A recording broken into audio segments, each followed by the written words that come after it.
Estamos de volta com o Pensamento Jurídico. Hoje uma edição especial para destacar a homenagem da Amarges ao poeta, inconfidente e magistrado Tomás Antônio Gonzaga. Neste bloco vamos falar com o prefeito de Ouro Preto, Ângelo Osvaldo, e o diretor do Museu de Inconfidência, Rui Mourão. Prefeito, qual a importância desta solenidade de hoje aqui, que a Amarges resgata até esse lado magistrado pouco conhecido de Tomás Gonzaga? Tomás Gonzaga entrou para a história como o poeta Dirceu. Ele adotou esse codinome como poeta Árcade e dedicou todo o seu amor através da poesia a Maria Dorotéia Joaquina de Seixas, a Marília, uma jovem ouropretana da qual ele ficara noivo.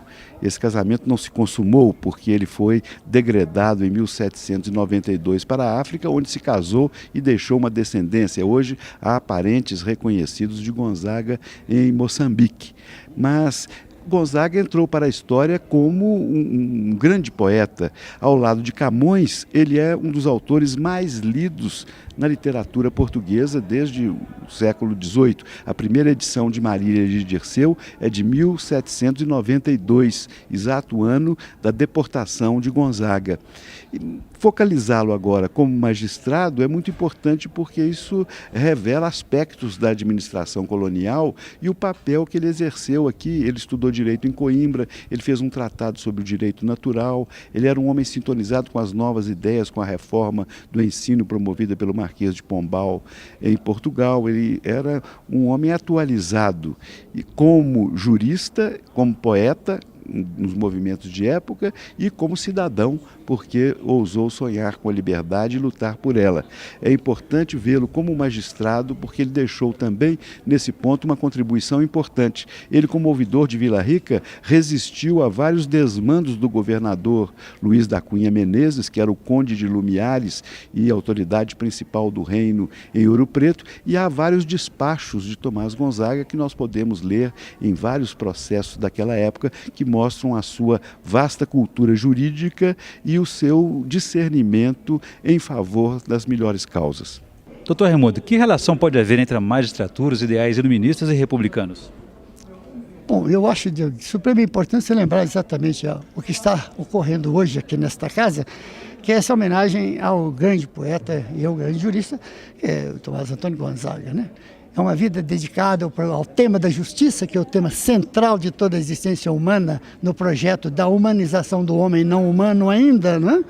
E que faz com que até mesmo na Bíblia nós temos o herói bíblico, é o herói da justiça, é o justo, né? Enquanto que evolui depois para o sistema do cristianismo, passa a ser o herói do amor, né? Mas quer dizer que integra a justiça. Até mesmo em todas as partes da civilização do mundo, o primeiro momento é o momento da produção da justiça entre os povos. Ou seja, o Rousseau dizia que o que ele queria ensinar na sua obra chamada, na sua obra educacional, que o transformou no que nós consideramos como o Copérnico da educação moderna, o Emílio, ele dizia: viver é o ofício que eu pretendo ensinar. Mas viver é conviver. E conviver, o primeiro tema, é das relações entre-humanas que devem ser presididas por um conceito de justiça.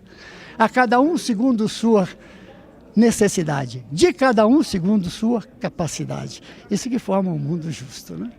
Doutor Rui, são famosas as cartas chilenas de Tomás Gonzaga. Já se manifestava ali também o seu lado político? Do ativista político? Sem dúvida nenhuma.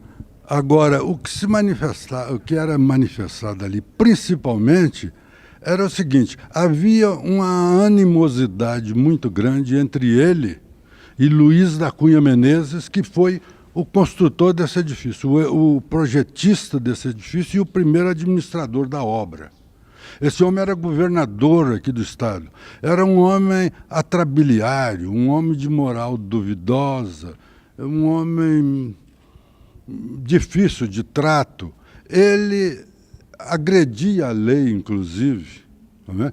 Ele se opunha às decisões da justiça, chegou a ponto de tirar da forca um condenado pela justiça. É um homem terrível, sabe? E ele permanentemente estava escrevendo a rainha falando mal do Gonzaga, né? Falando mal do Gonzaga. Ela dizia que ele era desonesto, que as contas dele eram incompletas, prejudicando sempre Portugal e etc. Sabe? E o Gonzaga também respondia, mandava carta para a rainha. Então estabeleceu-se uma polêmica aí. As cartas chilenas são o resultado disso tudo.